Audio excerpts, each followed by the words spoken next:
ছোটবেলায় নানি দাদিদের মুখে শুনে এসেছি লাল শাড়ি, লাল চুড়ি আর 2 হাত ভর্তি লাল টুকটুকে মেহেদি ছাড়া নাকি বিয়েই হবে না। কিন্তু এখন আর সেই দিন নেই।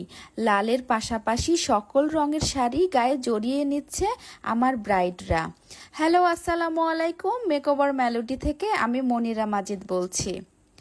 প্রতিটা ব্রাইডই আমাকে এসে বলে, আপু আজ কিন্তু আমার স্পেশাল দিন, সুতরাং আপনাকে স্পেশাল করে সাজিয়ে দিতে হবে।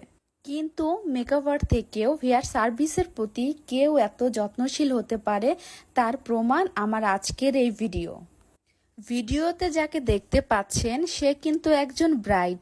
হ্যাঁ, আপনারা ঠিকই শুনেছেন, আপুর আর 3 দিন পর বিয়ে।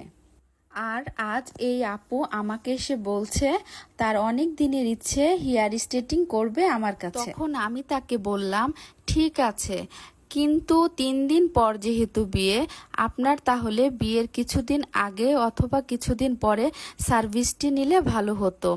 আর এমনিতেই 3 দিন হেয়ার ভেজানো যাবে না, আর বিয়ের দিন তো হেয়ার স্টাইল করতে হবে, সুতরাং আজ না করে কিছুদিন পরে করাটাই ভালো। তখন আমাকে এই আপুটা কি বলে জানেন?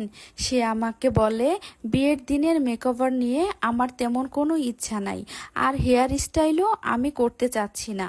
আমি শুধু চাই আমার বর যেন আমার চুল দেখে এতটাই মুগ্ধ হয়ে যায়, সারা জীবন যেন আমি তার কাছে স্পেশাল হয়ে থাকি।